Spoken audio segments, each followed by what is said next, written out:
आज ही Doubtnut app download करें। Doubtnut पर होगा अब आपके सभी मैथ्स, केमिस्ट्री, फिजिक्स और बायोलॉजी डाउट्स का सफाया। बस अपने क्वेश्चन की फोटो खींचो, उसे क्रॉप करो और तुरंत वीडियो सोल्यूशन पाओ। Download now. नमस्कार दोस्तों, हम पढ़ रहे हैं हमारी पाठ्य पुस्तक बाल महाभारत कथा के पाठ नंबर 10 को, जिसका शीर्षक है लाख का घर। दोस्तों, इस पाठ में हम जानेंगे कि किस प्रकार कौरव जो है पांडवों की श्रेष्ठता से जलने लगते हैं। जो कौरवों में श्रेष्ठ होता है दुर्योधन, वह पांडवों को मारने का प्रयास करता है, योजना बनाता है लाख से बने हुए घर में जलाकर। लाख एक प्रकार का पदार्थ होता है जो आसानी से जल जाता है। इसी घर में पांडवों को मारने की योजना बनाता है दुर्योधन। आइए जाने यह घटना किस प्रकार घटित होती है। दोस्तों, इस पाठ को हम दो भागों में पढ़ेंगे।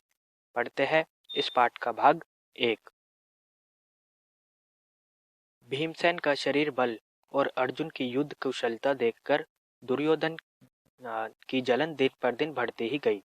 अब भीमसेन जो है, भीम पांडवों में, उसका शरीर बल को देखकर और अर्जुन की युद्ध चतुराई को देखकर, युद्ध में कुशलता को देखकर जो कौरवों में दुर्योधन होता है, वह उनसे दिन प्रतिदिन जलन महसूस करता है। वह जलता रहता है, ईर्ष्या करता रहता है।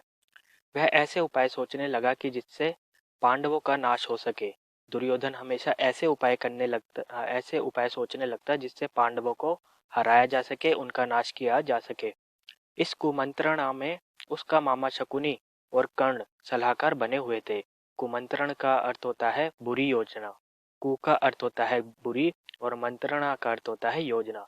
तो ऐसे बुरी योजना में उसके मामा शकुनी और कर्ण जो है, वह उसके सलाहकार बने हुए थे। यानी वह किस प्रकार पांडवों को मार सके, यह तीनों सलाह करते थे। बूढ़े धृतराष्ट्र बुद्धिमान थे। यानी जो दुर्योधन के पिता होते हैं, हस्तिनापुर के राजा धृतराष्ट्र, वह बुद्धिमान थे। अपने भतीजों से उनको स्नेह भी काफी था। यानी पांडवों से वह बहुत स्नेह करते थे, परंतु अपने पुत्रों से उनका मोह भी अधिक था और वह अपने पुत्रों से बहुत प्रेम करते थे और पुत्र मोह की ओर धृतराष्ट्र जो है हमेशा झुके रहते थे। दृढ़ निश्चय की उनमें कमी थी, पर वह किसी बात पर वह स्थिर नहीं रह सकते थे। दृढ़ निश्चय नहीं कर पाते थे, कोई निर्णय नहीं ले पाते थे ठोस, और किसी भी बात पर वह स्थिर नहीं रह पाते थे। अपने बेटे पर अंकुश रखने की शक्ति उनमें नहीं थी, अपने बेटे को रोकने की शक्ति उनमें नहीं थी। इस कारण यह जानते हुए भी कि दुर्योधन कुराह पर चल रहा है, उन्होंने उसका ही साथ दिया। यहाँ पर बताया हुआ है कि धृतराष्ट्र जो है, वह अपने पुत्र मोह में फंसा हुआ है। अब धृतराष्ट्र को यह पता है कि जो उसका पुत्र दुर्योधन है, वह गलत मार्ग पर चल रहा है, गलत राह पर चल रहा है, फिर भी वह उसका साथ ही देते हैं। यहाँ कुराह का अर्थ होता है गलत राह। इधर पांडवों की लोकप्रियता दिनों दिन बढ़ती जा रही थी। चौराहों और सभा समाजों में लोग कहते कि राजगद्दी पर बैठने के योग्य तो युधिष्ठिर ही है।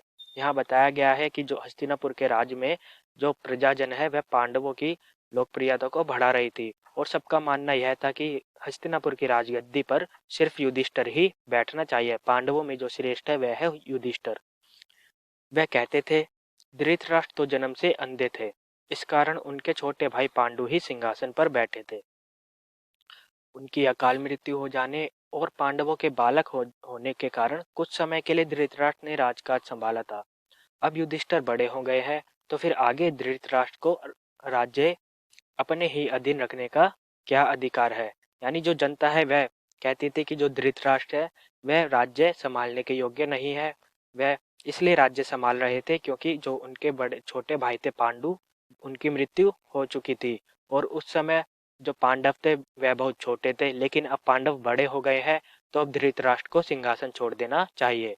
यानी तमाम तरह की राज्य में ये बातें हो रही थी, पांडवों की लोकप्रियता भी बढ़ रही थी।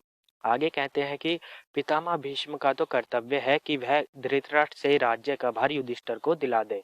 आगे कहा जाता है भीष्म पितामह के बारे में कि भीष्म पितामह का तो यह कर्तव्य बनता है, यह फर्ज बनता है कि वह धृतराष्ट्र से राज्य का भार युधिष्ठिर को दिला दे, सौंप दे।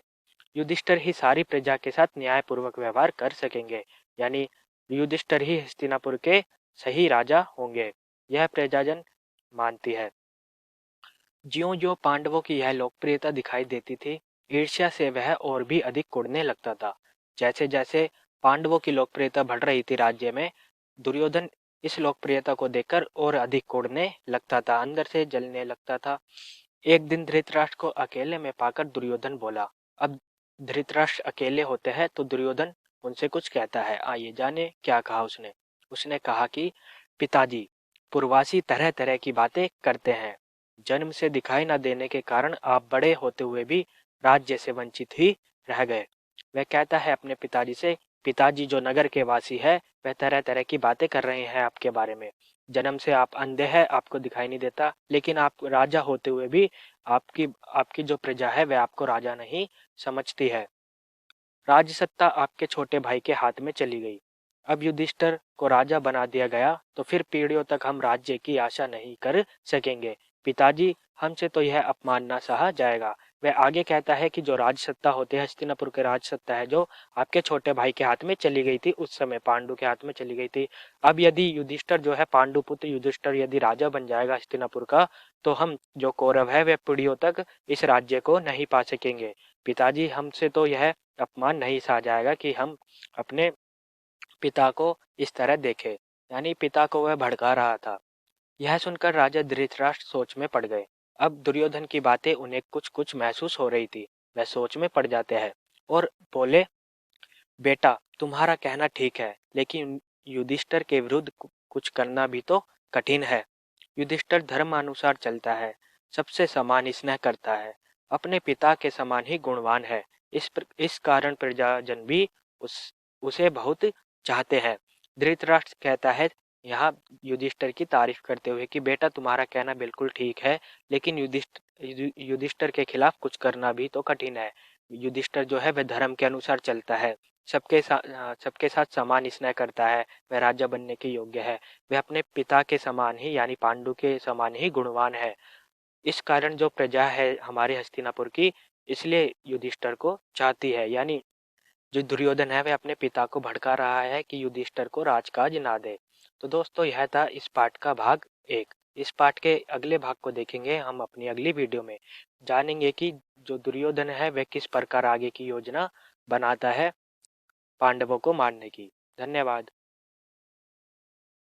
क्लास 6 से 12 से लेके नीट, IIT, जेईई मेंस और एडवांस के लेवल तक 10 मिलियन से ज़्यादा स्टूडेंट्स का भरोसा। आज ही डाउनलोड करें डाउटनेट ऐप या व्हाट्सएप कीजिए अपने डाउट्स 8400 400 400 पर।